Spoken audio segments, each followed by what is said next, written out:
জুলাইখা একটা নয় দুইটা নয় 7টা গেটের ভিতরে ইউসুফ আলাইহিস সালামকে নিয়ে ঢুকলো, তাকে নিয়ে অপরাধ করানোর জন্য। কিন্তু আল্লাহর পয়গম্বর সাইয়্যিদুনা ইউসুফ তিনি সাথে সাথে অস্বীকার করলেন। তিনি বললেন, অসম্ভব, এমনটা আমি করতে পারবো না, অন্যায় কাজে জড়িত হতে পারবো না, কারণ আমার মালিক আমাকে দেখতেছেন। জুলেখা বলতেছে, দেখো কেউ নাই 7টা গেটের ভিতরে তোমাকে ঢুকাইছে ইউসুফ, তোমার মালিক দেখতেছেন, যদি বলো তাহলে দেখো মালিকের মুখটাও ঢেকে দিলাম। কারণ তার ওই রুমে ছিল একটা দেবতা, ওই দেবতার মুখটা কাপড় দিয়া ঢাইকা। জুলেখা বলতেছে, ইউসুফ মানুষ তো দেখে নাই, এমনকি মানুষ দেখার প্রশ্ন ওঠে না, যেই মালিকের কথা বলছো সেই মালিকের মুখটাও কাপড় দিয়ে ঢেকে দিলাম। অতএব আর কোনো টেনশন নাই, কেউ দেখে নাই, কেউ শুনে নাই, কেউ শুনবেও না, কেউ দেখবেও না। সাইয়্যিদুনা ইউসুফ আলাইহিস সালাম বললেন, জুলাইখা তুমি তোমার যাকে মালিক হিসাবে মনে করো, মাবুদ মনে করো, তুমি তোমার মাবুদের মুখ ঢাকতে পারো, কিন্তু আমি যাকে মাবুদ মনে করি, আমি যার বন্দেগী করি, গোলামি করি, তার মুখ কখনো ঢাকা যায় না, তার চোখ কখনো আড়াল করা যায় না। তিনি সর্বক্ষণ সর্ব অবস্থায় তিনি দেখেন, এবং তার মুখটাকে ঢাকবার, তার চোখটাকে ঢাকবার ক্ষমতা কারো নাই। তিনি হলেন আমার আল্লাহ, যিনি সর্বত্র বিরাজমান, যিনি সর্বত্র হাজির ও নাজির। অতএব আমি অসম্ভব, আমি এই মন্দ কাজে জড়িত হব না। সাথে সাথে তিনি দৌড় দিলেন, বাঁচার জন্য যদ্দূর চেষ্টা করার প্রয়োজন তা তিনি করলেন। দৌড় দিয়ে দরজার কিনারা পর্যন্ত পৌঁছলেন। তিনি ভাবতেছেন, এই মুহূর্তে আমার কদ্দূর পর্যন্ত ক্ষমতা রয়েছে আল্লাহর হুকুম মানার, অন্যায় থেকে বাঁচার, গুনাহ থেকে বাঁচার জন্য কি পরিমাণ শক্তি আমার রয়েছে। কয় দরজা পর্যন্ত, দরজার মধ্যেই তো বিশাল তালা ঝুলানো, তালা খোলা আমার কাম নয়, তালা পর্যন্ত পৌঁছা আমার কাম, বাকিটা করবেন মালিক। মালিক আমি আমার সাধ্য মতো দৌড় দিলাম, দরজা পর্যন্ত পৌঁছলাম, বাকি কাজটা করবা তুমি মাওলা। এই বইলা তিনি দৌড় দিলেন গুনাহ থেকে বাঁচার জন্য, অপরাধ থেকে বাঁচার জন্য। এই বলে হযরত সাইয়্যিদুনা ইউসুফ আলাইহিস সালাম তিনি দৌড় দিয়ে ওই যে দরজার কিনারা পর্যন্ত পৌঁছে গেলেন। আল্লাহ পাক রব্বুল আলামিন বলে, ওয়াল্লাযীনা জাহাদু ফীনা লানাহদিয়ান্নাহুম সুবুলানা ওয়া ইন্নাল্লাহা লামাআল মুহসিনিন।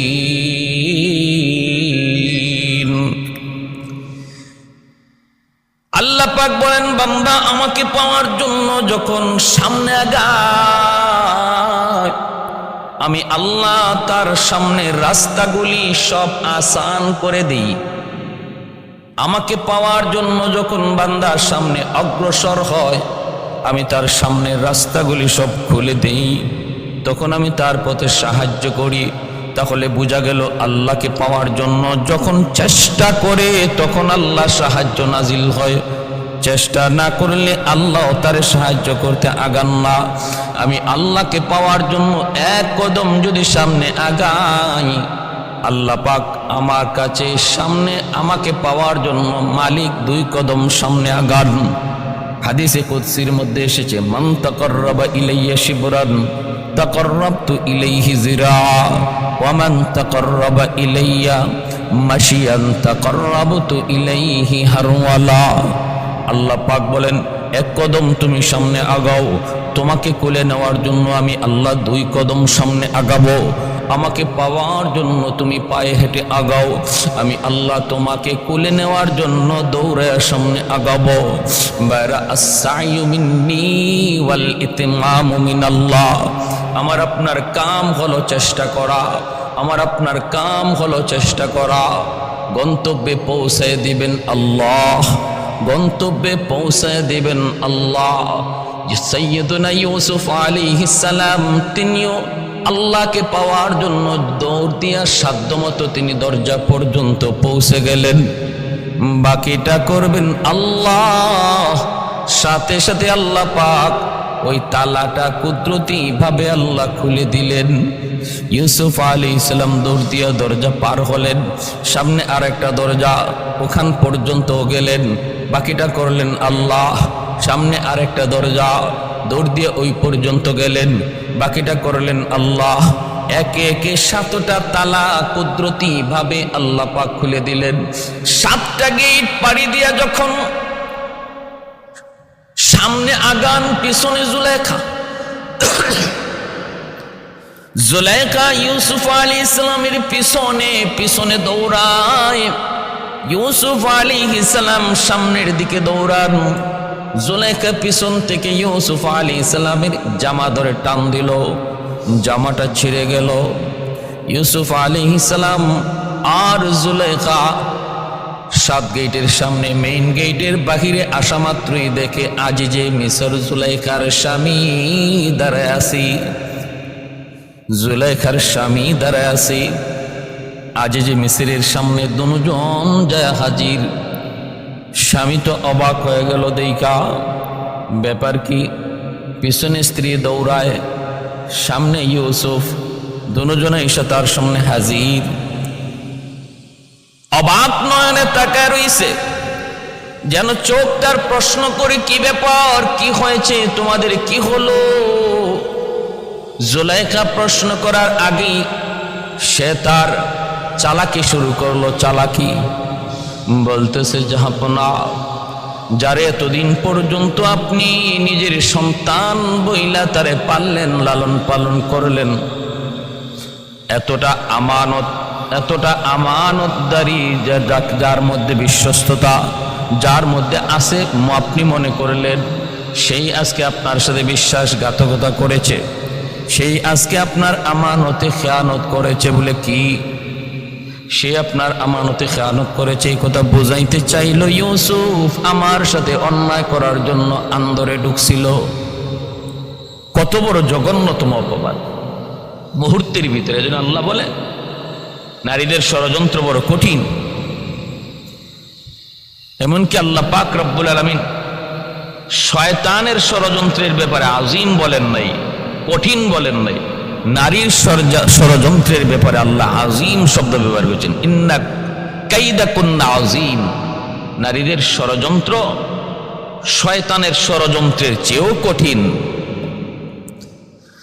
সব নারীর কথা বলি নাই, যে সমস্ত নারীরা ষড়যন্ত্র করে, যারা এই জঘন্যতম কাজে লিপ্ত, তাদের কখনো কখনো ষড়যন্ত্র, শয়তানের ষড়যন্ত্র কেউ হার মানায়।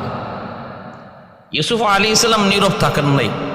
যখন ওনার উপরে একটা মিথ্যা অপবাদ দেওয়া হচ্ছে, শরীয়তের বিধান হলো আপনার উপরে কেউ মিথ্যা অপবাদ দিবে আর চুপ থাকবেন না, এটা শরীয়তের বিধান নয়।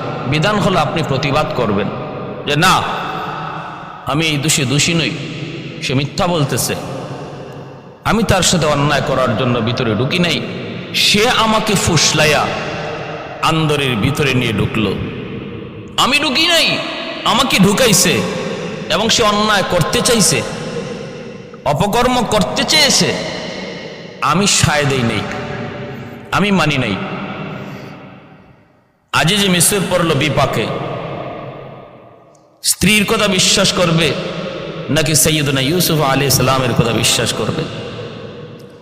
ওই অবস্থায় ইউসুফ আলাইহিস সালামের নির্দোষ হওয়ার ব্যাপারে যে সাক্ষ্য দিয়েছিল, সেই সাক্ষী ছিল একটা দুধের শিশু, মায়ের কুলে।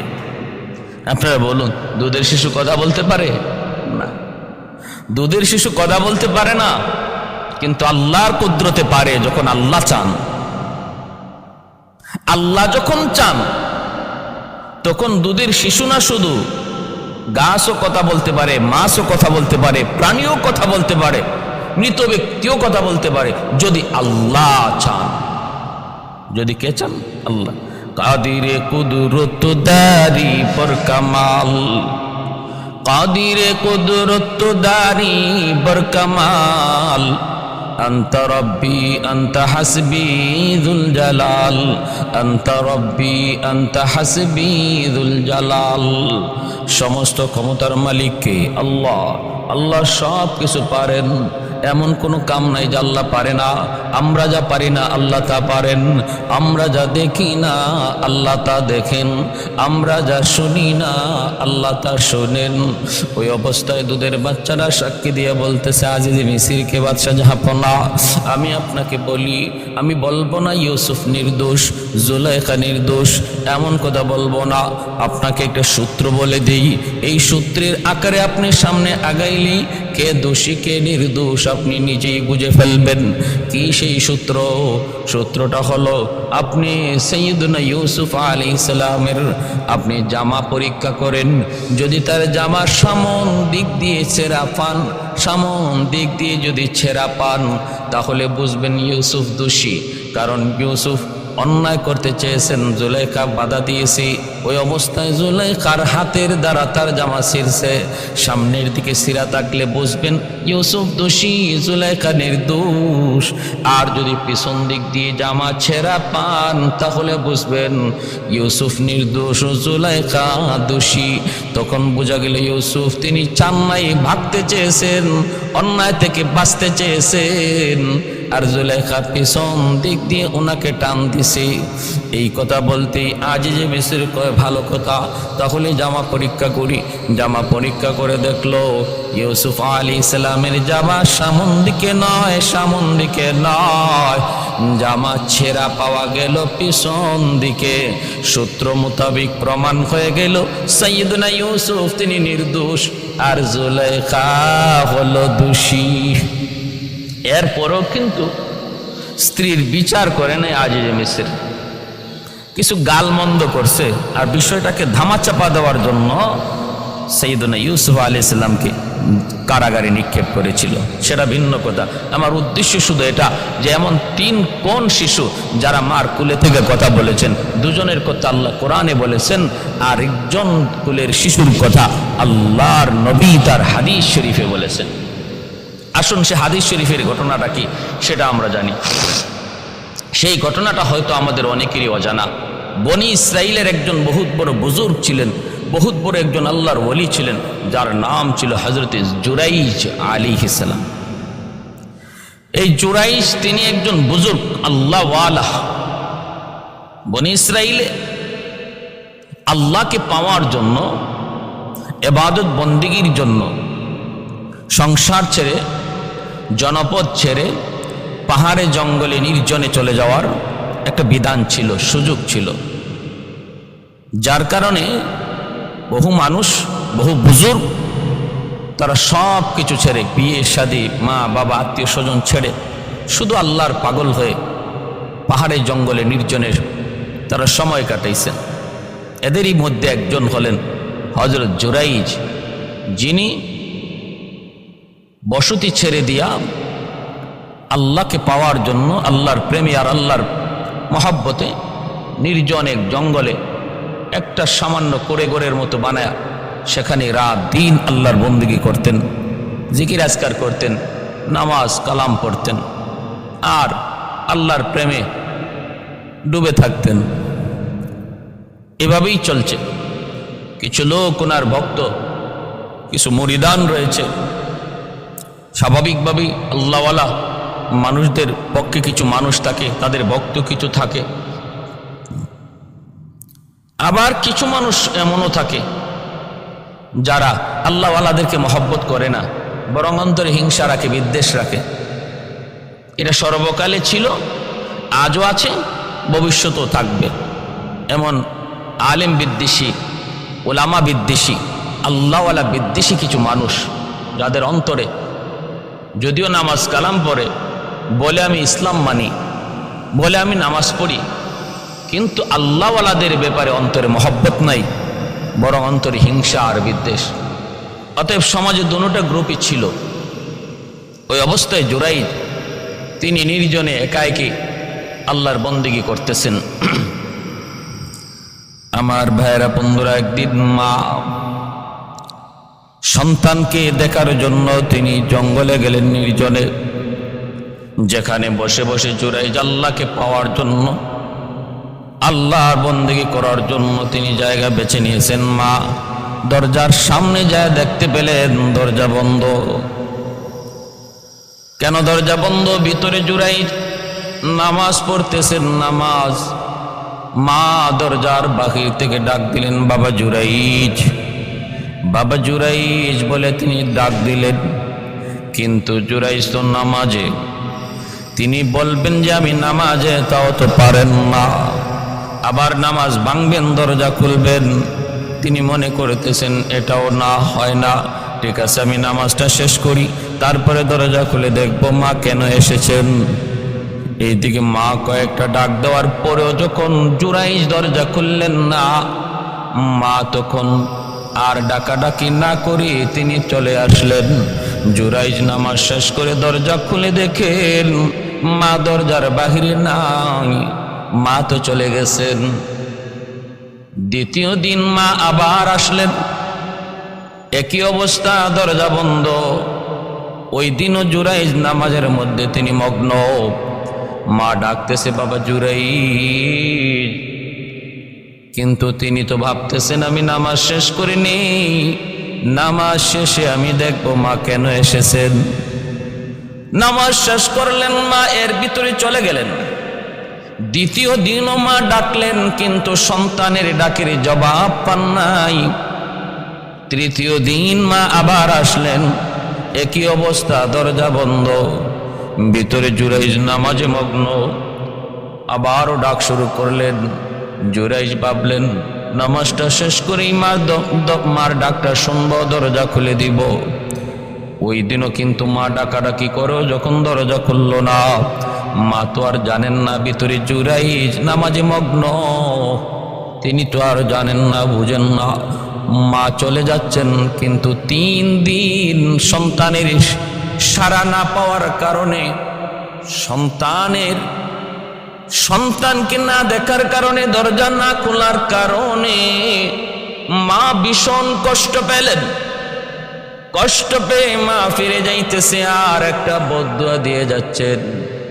মা যাইতেছে আর বলতেছে, 3 দিন আসলাম, তোরে ডাকলাম, কিন্তু তুই দরজা খুললি না। তুই তোর বন্দিগিতে লিপ্ত, ঠিক আছে, তুই তোর বন্দিগি লইয়া থাক, তুই তোর বন্দিকে লইয়া থাক। আমি মার প্রয়োজন নাই, আর আমারও তোর প্রয়োজন নাই।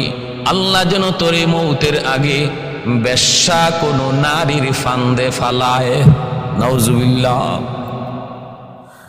এ ভাই, মার দোয়া বদদুয়া, বাবার দোয়া বদদুয়া সন্তানের জন্য সরাসরি আল্লাহর দরবারে কবুল। এটা আমার নবী বলেছেন, 3 ব্যক্তির দোয়া বদদুয়া আল্লাহর দরবারে সরাসরি কবুল। মাঝখানে কোনো বাধা থাকে না রে যুবক। সালাসাতুন দাওয়াতুন মুস্তাজাবাতুন লা শাক্কা ফীহ, দাওয়াতুল মাজলুম ওয়া দাওয়াতুল মুসাফির ওয়া দাওয়াতুল ওয়ালিদ আলা ওয়ালাদিহি। একদল হলো মজলুম, মজলুমের দোয়া বদদুয়া আল্লাহর দরবারে সরাসরি কবুল। দ্বিতীয় হলো মুসাফিরের দোয়া বদদুয়া আল্লাহর কাছে সরাসরি কবুল। তৃতীয় হলো বাপ মার দোয়া বদদুয়া আল্লাহর কাছে সরাসরি কবুল। এজন্য দুর্বলের উপরে জুলুম করো না, দুর্বলের উপরে জুলুম করো না, কারণ দুর্বলের আহাজারি আল্লাহর আরশ পর্যন্ত পৌঁছতে কোনো বাধা থাকে না। দুর্বল যদি কয়, মালিক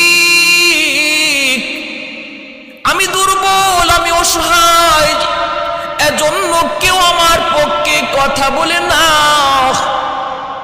আজকে সমাজে বিচার বসলো, দুর্বলের পক্ষে কেউ কথা বলে না, দুর্বলের পক্ষে কেউ রায় দেয় না, দুর্বলের পক্ষে কোনো লোক পাওয়া যায় না। দুর্বল যদি নির্দোষ হয় তবুও সমাজে তারে দোষী বানানো হয়। আর সবল মানুষ, যার শক্তি আছে, টাকা আছে, গোষ্ঠী বড় আছে, বিচার তার পক্ষে যায়। এজন্য মনে রাখবা, কোনো দুর্বল মানুষের উপরে বিচার আচার জুলুম কইরা তুমি যদি আজকে তার উপরে বিজয়ী হয়ে যাও, মামলার রায় যদি তোমার হাতে নিয়ে যাও, মনে রাখবা এই মামলা এখানেই শেষ নয়, এটা দুনিয়ার আদালত থেকে আসমানি আদালতে যায় জমা হয়। যদি কোনো মামলা দুনিয়ার আদালত থেকে আসমানি আদালতে যায়, ওই মামলা থেকে রেহাই পাওয়ার কোনো উপায় নাই। এজন্য রে আমার ভাই, খেয়াল করে শুনেন, মামলা দুনিয়াতে শেষ করে যাবেন, কোনো মামলা আসমানি আদালতে যেন না যায়। মৌতের আগে আগে সব মামলা দুনিয়াতে ডিসমিস করেন। কার উপরে জুলুম করেছেন, মৃত্যুর আগে আগে মাপ চেয়ে নেন। কার হক নষ্ট করেছেন, মৃত্যুর আগে আগে তার হক তার ফিরিয়ে দেন। আল্লাহর আদালতে যেন মামলা না গড়ায়। যদি গড়ায় তাহলে মস্ত বড় বিপদ। 2 নম্বর হলো মুসাফিরের দোয়া বদদোয়া। মুসাফিরকে কষ্ট দিও না, পারলে তার কাছ থেকে দোয়া নিও। 3 নম্বর হলো বাপ মাকে কষ্ট দিও না। বাপ মার এমন কোনো কষ্ট দিও না যেই কষ্টে যায়। এই অবস্থায় যদি তোমার মরণ হয়, যত বড় নামাজি, যত বড় দিনদার, যত বড় আল্লাহওয়ালা, যত বড় হাজি আর যত বড় গাজী হও না কেন, যদি মার দিলে কষ্ট থাকে, বাবার দিলে কষ্ট থাকে, তাহলে কোনো আমলি আল্লাহর কাছে তোমাকে মাফ করাইতে পারবে না, নাজাত দিতে পারবে না। মৌতের আগে আগে মাকে খুশি করো, বাবাকে খুশি করো, তাহলে সমস্ত ইবাদতের হিসাব আল্লাহর কাছে পাইবা, আর নতুবা কোনো হিসাব মিলবে না। ভাইয়েরা, বন্ধুরা, জুরাইজের মা চলে যাইতেছেন আর ভাবতেছেন আর বদদুয়া দিচ্ছেন, 3 দিন তোর কাছে আসলাম, ডাকাডাকি করলাম, কেন আসলাম আমি মা, এতদূর পর্যন্ত তুই জানার চেষ্টা করলি না। তুই তোর নামাজে মগ্ন, ঠিক আছে, তুই নামাজেই থাক, তুই তোর বন্দিগিতেই থাক, তুই তোর জিকির আজকারেই থাক, আমার প্রয়োজন নাই। তোরে যেন মৌতের আগে আগে আল্লাহ কোনো বেশ্যা নারীর ফান্দে ফালায়, নাউজুবিল্লাহ। এ যুবক, মনে কইরো না আমার বন্দেগীর দ্বারা আমি আল্লাহর কাছে পার পেয়ে যাব। মনে কইরো না আমি বহুত বড় বুজুর্গ, আমি বহুত বড় অমুক, আমি বহুত বড় তমুক। মার সামনে কোনো বুজুর্গই চলে না, বাপ মার সামনে কোনো চেয়ারম্যানি, মেম্বারি, এমপিগিরি, মিনিস্টারগিরি চলে না। দুনিয়ার যত ক্ষমতা, যত পাওয়ার, সমস্ত পাওয়ার মায়ের পায়ের নিচে। এমনকি নবীদের নবুয়ত পর্যন্ত মার সামনে কিছুই না। আল্লাহর নবী, রহমতের নবী, সাহাবায়ে কেরামদেরকে নিয়ে নবী যে রানা নামক জায়গার মধ্যে নবী বসা, হঠাৎ করে সাহাবায়ে কেরাম দেখতেছেন আমার দ্বীনের নবী, মায়ার নবী, তিনি মজলিস থেকে উঠে গেলেন। ওইটাই নবী দৌড় শুরু করলেন। সাহাবায়ে কেরাম অবাক, নবী কোথায় যান? তাকায় দেখেন একজন বৃদ্ধা মহিলা লাঠিতে বর দিয়া নবীর দরবারের দিকে আসতেছে। আর আল্লাহর নবী ওই মহিলার দিকে তিনি দৌড় শুরু করলেন। সাহাবায়ে কেরাম তারাও পিছনে পিছনে যাইতে লাগলেন। সাহাবারা দেখতেছেন ওই মহিলা, বৃদ্ধা মহিলা লাঠিতে বর দিয়া কষ্ট করে করে নবীর দরবারের দিকে আসতেছেন। আর নবী ওই মহিলাকে আগায়া আনার জন্য তিনি হাইটা নয় দৌড়ায় যাইতেছেন। আল্লাহর নবী কাছে যাইয়া নবী বলতেছেন, মা, ও মা, কষ্ট করে নবীর দরবারে কেন আসলো? মাগো, তুমি যদি আমাকে খবর পৌঁছাইতাম, আমি নবী তোমার দরবারে হাজির হয়ে যেতাম। আমার কাছে তুমি কষ্ট করে কেন আসলা গো মা? নবীর নবুয়ত মায়ের সামনে কিছুই না। এই বলি আমার নবী, রহমতের নবী, তার নবুয়তি চাদর, আমার নবীর নবুয়তি চাদর, ওই চাদরখানা নবী মাটিতে বিছায়া দিলেন। বিছায়া দিয়ে নবী বলতেছেন, মা গো, মা, তুমি নবীর নবুয়তি চাদরে বসে পড়ো, নবীর নবুয়তি চাদরে বসে পড়ো। ও মা, তোমার জুতা খোলা লাগবে না, পায়ের ধুলাবালি পরিষ্কার করা লাগবে না, ওই ধুলাবালি সহ নবীর নবুয়তি চাদরে বসে যাও। তোমার পায়ের ধুলার বালিতে আমার চাদর ধন্য হবে। সাহাবায়ে কেরাম বলে, নবী গো, কে গো নবী, কি তার পরিচয়?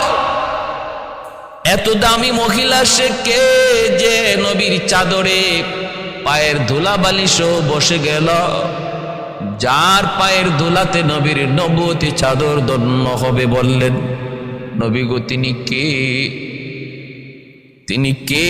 কি তার পরিচয়? এত বড় মহিয়সী নারী তিনি কে? কি তার পরিচয় একটু জানান। আল্লাহর নবীর চোখ দিয়ে তখন একটু অশ্রু ঝরতে লাগলো, চোখের কোণায় নবীর অশ্রুর ফোঁটা জমে গেল। নবী তখন বলতেছেন, সাহাবীরা শোনো, তোমরা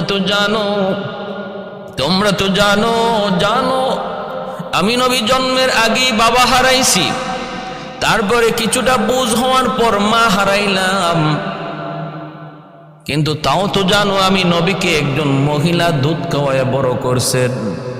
নবীর দুধমার নাম তোমরা শুনেছ? সাহাবীরা বলে, নবী গো আপনার দুধমার নাম হলো হালিমা সাদিয়া। হালিমা সাদিয়া। নবী তখন চোখের পানিটা মুছেন আর বলেন, সাহাবীরা রে, তোমরা শুধু নবীর দুধমার নাম শুনেছ, হালিমা হালিমা, কোনদিন হালিমা সাদিয়াকে দেখো নাই। আজকে নিজের চোখে দেখে নাও, নবীর নবুয়তি চাদরে যিনি বসলেন তিনি আর কেউ নন, তিনি হলেন নবীর দুধমা, যার নাম হলো হালিমা সাদিয়া, যার নাম হলো হালিমা সাদিয়া। তিনি তোমাদের নবীর দুধমা, তিনি হলেন নবীর দুধমা। আল্লাহর নবী বুঝাইলেন, সাহাবীরা রে, মনে রেখো মার সামনে আমি নবীর নবুয়ত কিছু না, আমি নবীর নবুয়ত কিছুই না। এজন্য যুবক মনে রেখো, তুমি যত কিছুই হও না কেন, সন্তান তুমি যত বড়ই হও না কেন, দুঃখিনী মার সামনে তুমি কিছুই না। কারণ তোমার জীবনে যত পাওয়া সব কিছুর পিছনে মায়ের দোয়া, তোমার জীবনের সব কিছুর পিছনে বাপ মার দোয়া। সাবধান, মনে রেখো, আমার কোনো আচরণে যেন মা কষ্ট না পায়। যদি কষ্ট পায়া অন্তর থেকে বদদুয়া দিয়া দেয়, ওই বদদুয়া কিন্তু আল্লাহর আরশ পর্যন্ত পৌঁছতে কোনো বাধা থাকে না। জুরাইজের মা বদদুয়া দিলেন কি, আল্লাহ যেন তোর মৌতের আগে কোনো বেশ্যা নারীর ফান্দে ফালায়। কবুল হয়ে গেছে আল্লাহর দরবারে, হয়ে গেছে। জুরাইজ ফান্দে পড়ে গেলেন। কি ছিল সেই ফান্দ? হলো ওই জঙ্গলে এক রাখাল একটা মেয়ের সাথে অপকর্ম করলো, আর মেয়েটা গর্ভবতী হলো। গর্ভবতী হয়ে আর সন্তান চলে আসলো। সন্তান যখন ভূমিষ্ঠ হয়ে গেছে তখন দুজন পড়ছে বিপদে। এতদিন পর্যন্ত যাই অন্যায় করছি না করছি কোনো আলামত ছিল না, এখন তো সন্তান বহুত বড় আলামত আমাদের অপকর্মের। মানুষ জিজ্ঞেস করবে, এলাকার মানুষ জিজ্ঞাইবে, সন্তান পাইছো কই? তোমার বিয়া হইছে না সন্তান পাইছো কই? জবাব দিমু কি? এটা তো আর লুকানো যাবে না। কি করি? রাখাল বলতেছে, শোনো, আমার কাছে একটা বুদ্ধি আছে। কি বুদ্ধি? বুদ্ধি হলো, তুমি যদি আমার কথা বলো যে এই সন্তানের বাপ আমি, তাহলে আমি হইলাম একটা সাধারণ রাখাল, এলাকার মানুষজন মুহূর্তের মধ্যে আমাকে হত্যা করবে। কারণ দুর্বলের উপরে বিচার 100 প্রয়োগ করতে সমাজ জানে, সবলের উপরে বিচার ওই না। কিন্তু দুর্বল যদি কোনো অন্যায় করে, এখানে একদম 100 বিচার করতে সবাই প্রস্তুত। আল্লাহ নবী কথা হাদিস শরীফে বলছেন যে এই ধরনের অপরাধের কারণে অতীত যুগের বহু কওমকে আল্লাহ ধ্বংস করে দিছে। ইযা সারিকা ফীহিমুশ শরীফ তারাকু ওয়া ইযা সারিকা ফীহিমুদ দাঈফ আকামু আলাইহিল হাদ্দা। 100 হদ কায়েম করে দুর্বলের উপর, আর সবল যদি একই অন্যায় করে এড়ায়া যায়, কেউ তখন বিচারে আসতে চায় না, বসতে চায় না। আল্লাহর নবী বলেন, সমাজের এই অন্যায় থেকে বেঁচে থাকবা। কারণ এই অপরাধের কারণে অতীত যুগের বহু কওমকে আল্লাহ ধ্বংস করে দিয়েছেন, সমূলে ধ্বংস করে দিয়েছেন। ওই রাখাল বলতেছে, শোনো, আমি দুর্বল, অন্যায় করছি, ঠিক আছে, আমি অন্যায় করেছি, কিন্তু যদি আমার কথা তুমি বলো তাহলে আমার উপায় নেই, তোমারও উপায় নেই, আমাকে হত্যা করবে, তোমাকে হত্যা করবে। বাঁচার একটা পথ আছে আমার মাথায়, সেটা হলো একজন সবলের নাম বলে দিবা, তার বাপ অমুক, সবল একজন মানুষের নাম বলবা, তাহলেই সমাজের মধ্যে একটা দ্বন্দ্ব লাগবে, কারণ সবলের পক্ষে কিছু লোক থাকবে, আর আমি আর তুমি মাঝখান দিয়ে বেঁচে যাব। কয় আমার কাছে লোক কয়েকজন বাউ হয়ে গেছি। কয় কে? কয় লোকটা হলো এলাকার মানুষ যারে পিশাব মনে করে, অসংখ্য অগণিত ভক্ত তার আছে, ওই যে জঙ্গলে তাকে জুরাইজ, তিনি তো বহুত বড় বুজুর্গ, তিনি তো বহুত বড় আল্লাহওয়ালা, আমিও জানি, তুমিও জানো, কিন্তু আমাদের বাঁচার জন্য অপরাধটা তার গাড়ে যদি চাপাইয়া দাও আর বলো যে এই সন্তানের বাপ জুরাইজ, তাহলে তার কিছু মুরিদান থাকবে, এরা এই কথাকে বিশ্বাস করবে না, আর তার বিরুদ্ধে যে কিছু মানুষ আছে তারা এটার সুযোগ মনে কইরা এলাকার মধ্যে একটা দ্বন্দ্ব লাগবে, আর মাঝখান দিয়ে তুমি আমি বেঁচে যাব। মহিলারা যখন এই বুদ্ধি শিখাইয়া দিল, মেয়েটা এলাকার মানুষের কাছে, বসতির কাছে এমনই বলল। আমাদের সমাজও এমন আসেনি না নাই, অন্যায় করে একজন আর দোষ চাপানো হয় অন্যজনের উপর, দোষ করে একজনে আর শাস্তি ভোগ করে অন্যজনে। এটাও আমাদের সমাজে আসেনি না নাই, বলে আছে, হাজারও আছে। আর যদি কোনো উলামায়ে কেরামের কোনো দোষ পাওয়া যায়, সেটা যদি ছোট হয়, সেটাকে পাহাড় পরিমাণ বড় করা হয়। উলামায়ে কেরামের বিরুদ্ধে আমাদের সমাজে একদল মানুষ ছিল, আছে, থাকবে, যারা তাদের দোষ ত্রুটি সর্বদা খুঁজে বেড়ায়। আলেম যদি বউ নিয়েও কোথাও যায়, এটাকেও কালার করার চেষ্টা করে, এটাকেও অন্যায় কাজে ফালাইয়া দেওয়ার চেষ্টা করে, তাকে হেনস্থা করার, তাকে অপদস্থ করার কৌশলে কিছু নাস্তিক, কিছু মুরতাদ, কিছু ইসলাম বিদ্বেষী মানুষ সর্বদা তৎপর রয়েছে। এজন্য একজন আলেম তার প্রতিটা কদমও সতর্কতার সাথে দিতে হয়, কারণ আমার পিছনের লোক আছে। ভাইরা, বন্ধুরা, এজন্য জুরাইজ তিনি আল্লাহর বহুত বড় ওলি। অপবাদ দিয়ে দিল। এলাকার মানুষেরা জিজ্ঞেস করে, মেয়েটাকে সন্তান পাইলে কোথায়? মেয়েটা তখন বলতেছে, আমি সন্তান কোত্থেকে পাইলাম, এটা যদি তোমাদেরকে বলি তাহলে তোমরা কি বিশ্বাস করবা? মানুষে কয় বিশ্বাস করবো না, মানে ঘটনা কি, কে করেছে এমন, নাম বল। কয় তাহলে বলি, বিশ্বাস যদি করো তাহলে বলতেছি, শোনো, তোমাদের পিশাব, যারে তোমরা পীর ভাবো, যারে তোমরা বুজুর্গ ভাবো, যারে আল্লাহওয়ালা ভাবো, ওই যে জঙ্গলে থাকে একটা করে জুরাইজ, সেই আমার সাথে অন্যায় করেছে, অপরাধ করেছে, আমার সাথে অন্যায় কর্মে লিপ্ত হয়েছে, এর ফলে সন্তান হয়েছে। এই কথা শোনা মাত্রই এলাকার মানুষের মধ্যে দ্বন্দ্ব লেগে গেল। একদল বলতেছে অসম্ভব হয় না, আর একদল যারা ছিল ওই জুরাইজের বিরোধী, তারা সবল হয়ে গেল, সুযোগ পেয়ে গেল। সর্বদা যারা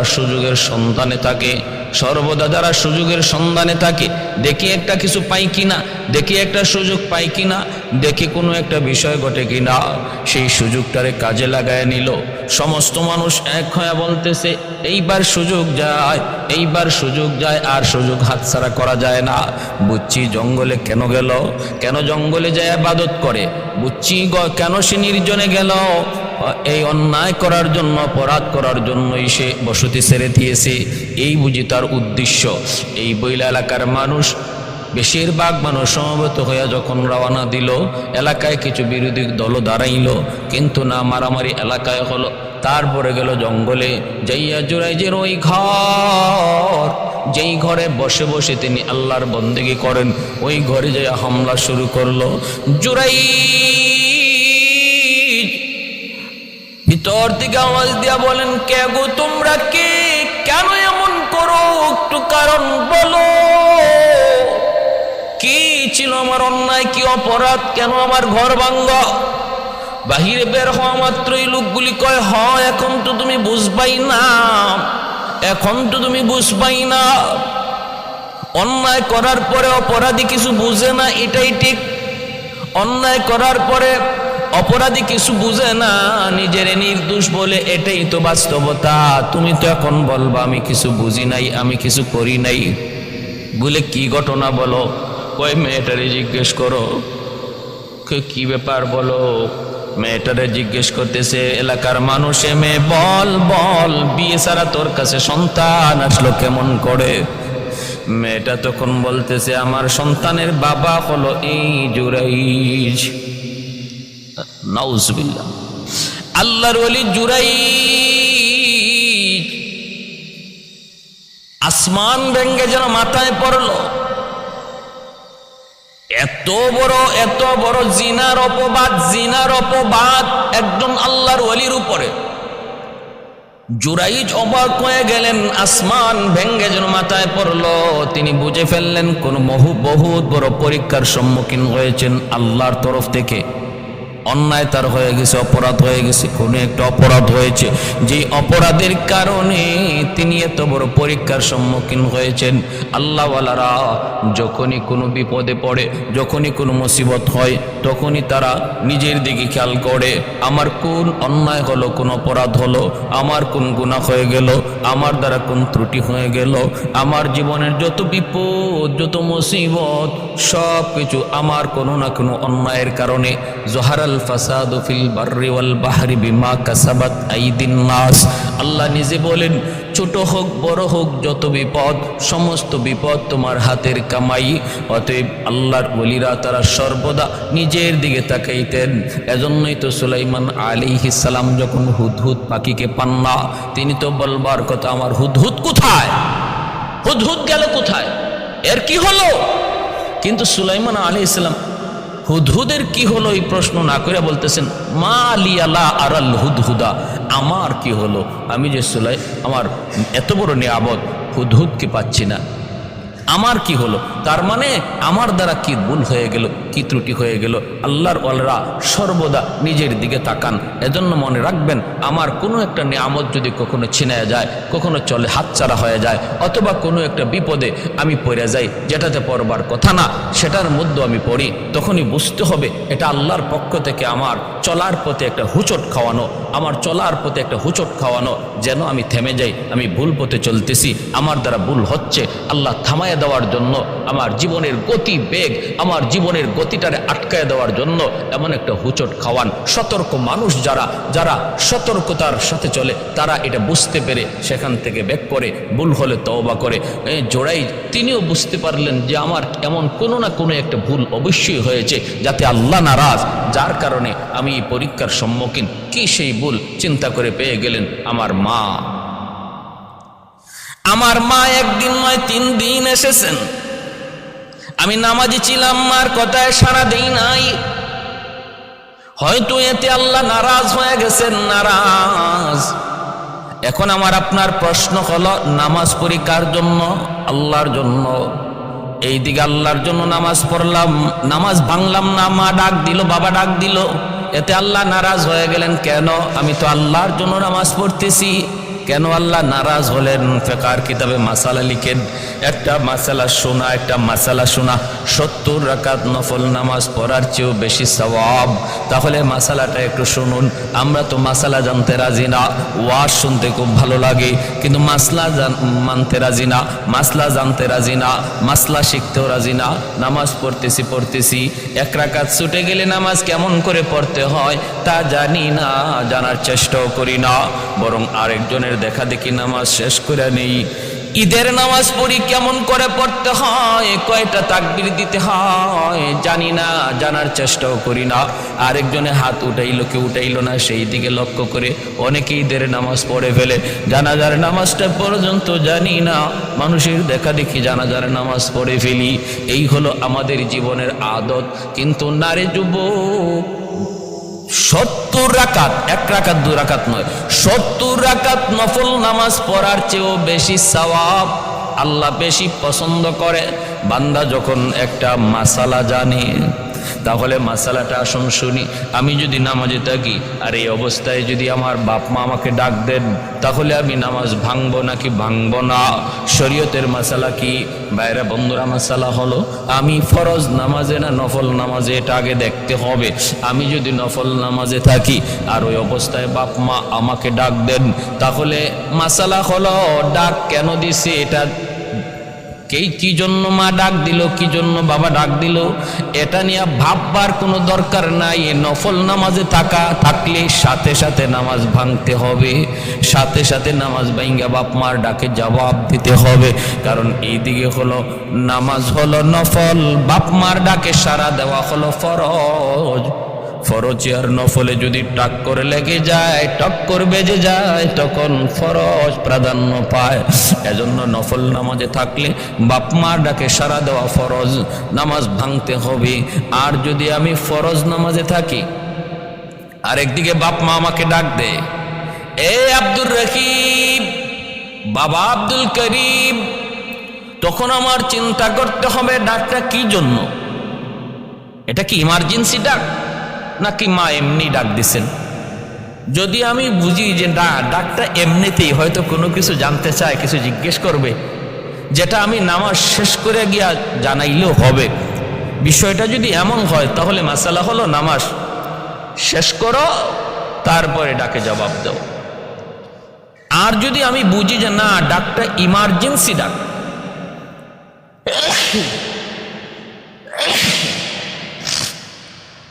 ইমার্জেন্সি ডাক যদি বুঝি যে মা বিপদে পড়ে আমাকে ডাক দিছে, অথবা বাবা বিপদে পড়ে আমাকে ডাক দিছে, ডাকের ধরনে কয়, তখন মাসালা হলো ফরজ নামাজ সাথে সাথে ভাঙতে হবে আর বাপ মার ডাকে জবাব দিতে হবে। এখানে ফরজে ফরজে টাক্কর, কিন্তু প্রাধান্য পাবে মার বাবা ইমার্জেন্সি ডাক। হয়তো মা হুচট খায় পড়ে গেছে, অথবা বাবা বাথরুমে গিয়া মাথা ঘুরায় পড়ে গেছে, আর ডাক দিছে, কোথায় বেটা, কোথায়, তাড়াতাড়ি আসো, আমার একটু ধরো। এই অবস্থা, এই রকম কোনো বিপজ্জনক কোনো ডাক শুনলে পরে মাসালা হলো ফরজ নামাজ ভাঙ্গো, ডাকে সাড়া দাও। জুরাইস তিনি চিন্তা করলেন, আমি নামাজে ছিলাম, নফল নামাজ, হয়তো আমার মা আমার ডাকে জবাব না পায় মা কষ্ট পেয়েছেন, আর মা কি যেন বিড়বিড়া একটা বদদুয়া দিয়ে গেছেন। সাথে সাথে জুরাইশ বলতেছেন, আমার গন্ডগোল কোথায় আমি বুঝে ফেলেছি, আমাকে তোমরা একটু সুযোগ দিবানি? আমি সব কথা মেনে নিব, আমাকে মারধর পরে করো, একটু সুযোগ দাও। বলে কি সুযোগ? মায়ের কাছে যাব। দৌড় দিয়ে জুরাইশ মায়ের কাছে আসলেন, আইসা মায়ের পা ধরে মাপ চাইতেছেন। জুরাইশ বলতেছেন, মা আমার দ্বারা বহুত বড় ভুল হয়ে গেছে গো মা, বহুত বড় অন্যায় হয়ে গেছে মা, তুমি মাফ করো। মনে রাখবেন রে যুবক, বাপ মার দিল এত নরম, সন্তান যত বড় অপরাধ করুক না কেন, যদি বাপ মার কাছে মাপ চায়, মাপ চাইতে দেরি হয়, মাফ করতে দেরি হয় না। সন্তান মা বাবার পা ধরতে রাজি হয়, দেরি হয়, বাপ মার দিল নরম হতে দেরি হয় না। বাইরা বন্ধুরা, কারণ সকল বিপদ সবাই দেখে সহ্য করতে পারে, কিন্তু সন্তানের বিপদ বাপ মা দেখে সহ্য করতে পারে না। সন্তান যদি মার কাছে বাবার কাছে মাপ চায়, বাপ মার সাথে সাথে মাপ করে দেয়। এ যুবক, বাপ মার দিল খুশি করা দুনিয়ার সবচেয়ে বেশি আসান। পৃথিবীতে এত সহজ আর কোনো কাম নাই বাপ মারে খুশি করা যতটা সহজ। 1000 টাকা ব্যয় করতে হয় না রে যুবক। খালি কমলা নিয়ে যদি মায়ের কাছে সন্তান যায়, যদি বাবার কাছে যায়, বলে আব্বা আজকে বাজার থেকে খালি কমলা এনেছি মা তোমার জন্য, দেখবার সাথে সাথে মার দিল খুশি হয়ে গেছে, মার দিল খুশি হয়ে গেছে, মা খুশি হয়ে গেছে। এই কমলা মা কিন্তু একা খায় না, তোমার সন্তানকে আগে খাওয়ায়, তারপরে নিজে খায়, তারপরে তোমারে দেয়। এর যুবক, কমলাটা যদি সন্তানের হাতে না দিয়া, বিবির হাতে না দিয়া, তুমি তোমার মায়ের হাতে দেও, বাবার হাতে দেও, দেখবা মার দিল খুশি হয়ে গেছে, মার দিল খুশি হয়ে গেছে। আমার সন্তান বাজারে গিয়েও আমার কথা ভুলে নেই। বাজারে যাওয়ার আগে যদি জিজ্ঞেস করো, মা গো, মা তোমার ঔষধ আসেনি, বাবা তোমার ঔষধ আসেনি, বাজারে যাওয়ার আগে মার কাছে জিজ্ঞেস করে যাও, মার এতটুকু জিজ্ঞেস করায় মার দিল খুশি হয়ে যায়। সন্তান বাজারে যাইতেছে, আমার কথা খেয়াল করছে, বাজার থেকে আসার সময় মার কথা খেয়াল করছে, খুশি হয়ে গেছে। রেদর রব্বি ফি রেদাল ওয়ালিদাইন ওয়া সাকাতুর রব্বি ফি সাকাতিল ওয়ালিদাইন আও কামা ক্বালা নবী আলাইহিস সালাম। নবী বলেন, সন্তান যদি বাপ মারে খুশি করে আল্লাহর সাথে সাথে তার উপর খুশি হয়ে যায়। সন্তান যদি বাপ মারে নারাজ করে আসমানের মালিক সাথে সাথে নারাজ হয়ে যায়। জুরাইজ মায়ের পা ধরে যখন মাপ চায়, চোখের পানি ঝরাইয়া, মা গো আমি বুঝে ফেলেছি আমি এত বড় কঠিন পরীক্ষায় কেন পড়লাম।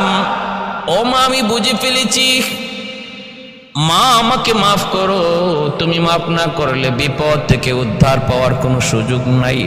মার দিল সাথে সাথে খুশ হয়ে গেছে। মা টান দিয়ে বুকে তুইলে কপালে চুমা খায়। মা যখন মাফ করে দিছে, জুরাই যাবার ওই মানুষগুলোর কাছে আসলেন। মানুষগুলি দাঁড়ায় রইছে। জুরাই যাইসা বলেন, আমি এসেছি, এবার ফয়সালা হয়ে যাবে। কি বলতেছে তোমরা বলো। এই মহিলা তুমি বলো কি বলতেছ। মহিলা বলতেছে, আমার সন্তানের বাবা আপনি। জুরাইজ বলতেছেন, ঠিক আছে, আমি যদি সন্তানের বাবা হই আর এই মুহূর্তে আমি যদি বলি আমি নির্দোষ, আমি অন্যায় করি নাই, তোমরা আমার কথা বিশ্বাস করবা না। কারণ মহিলা নিজে বলতেছে, মেয়েটা নিজে বলতেছে, তোমরা আমার কথা বিশ্বাস করবা না। আমি যদি বলি আমি নির্দোষ, আমার কথা বিশ্বাস করবা না।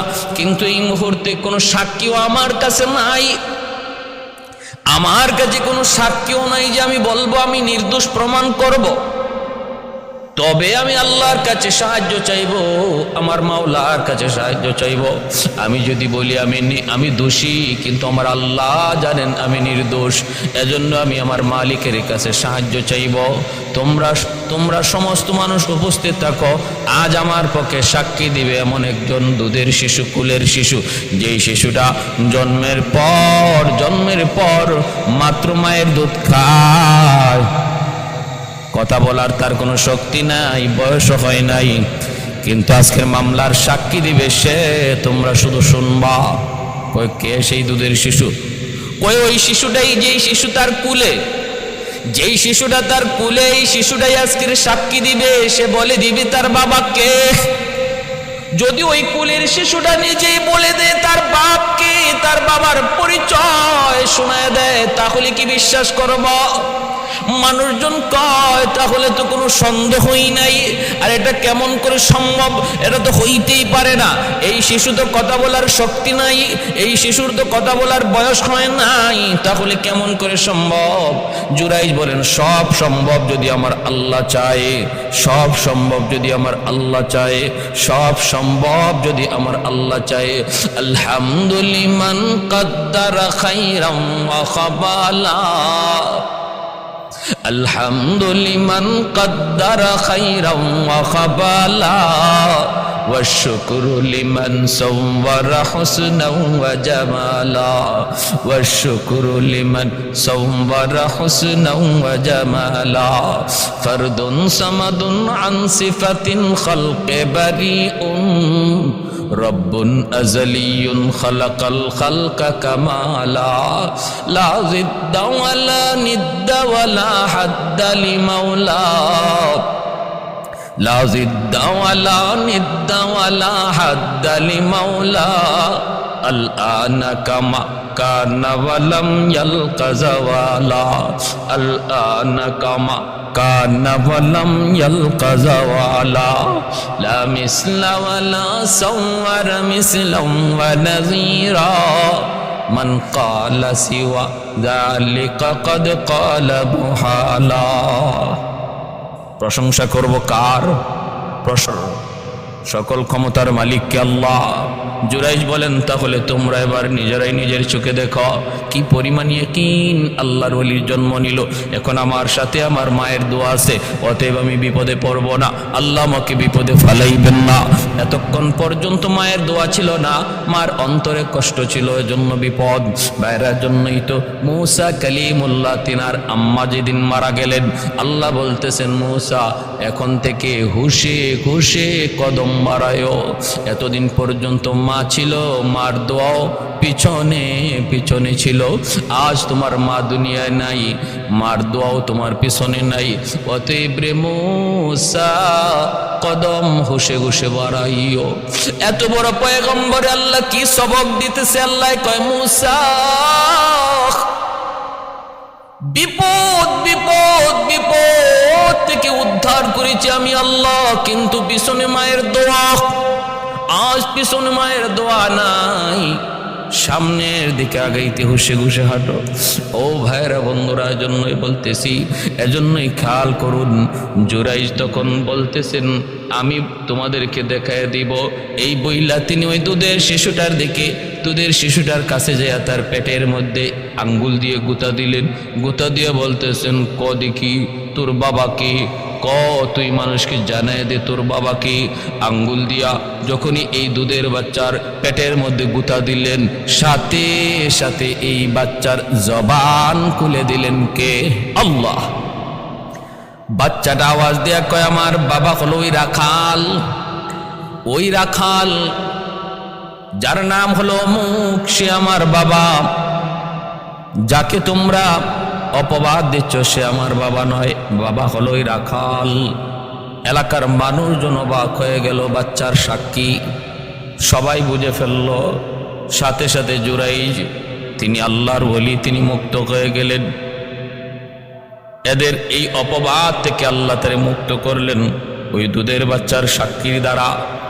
আর অপরাধ গিয়া পড়লো রাখালের উপর, আর এই মেয়ের উপর। দুজনের শাস্তি ধার্য হলো। বিপদ থেকে আল্লাহ তারে বাঁচাইলেন এই দুধের বাচ্চার সাক্ষীর মাধ্যমে। এই ঘটনাটা আল্লাহর নবী হাদিস শরীফে এনেছেন। ইমাম বুখারী রহমতুল্লাহি আলাইহি তার বুখারী শরীফের মধ্যে এনেছেন। তাহলে আমরা পাইলাম, তিনটা দুধের শিশু মায়ের কোলে থাকতেই তারা কথা বলছেন। দুইজনের কথা আল্লাহ কোরআনে বলছেন, আরেকটা দুধের শিশুর কথা আল্লাহর নবী তার হাদিস শরীফে বলছেন। এর থেকে আমরা বুঝলাম কি, সমস্ত ক্ষমতার মালিককে আল্লাহ। আল্লাহর কুদরতের সামনে আমার কোনো যুক্তি চলবে না, আল্লাহর কুদরতের সামনে আমার কোনো বুদ্ধি চলবে না, আল্লাহর কুদরতের সামনে আমার কোনো জ্ঞান গরিমা চলবে না। আল্লাহ যা চান তা পারেন। এটাই আল্লাহ পাকের শক্তি, এটাই আল্লাহ পাকের কুদরত। যেখানে আমার বুদ্ধি শেষ, যেখানে আমার যুক্তি শেষ, সেখানে আল্লাহর কুদরত শুরু হয় মাত্র, আল্লাহর কুদরত শুরু হয় মাত্র। আল্লাহ আমাদের সবাইকে বুঝার এবং আমল করার তৌফিক দান করুন। ওয়া আখির দাওয়ানা আনিল হামদুলিল্লাহ।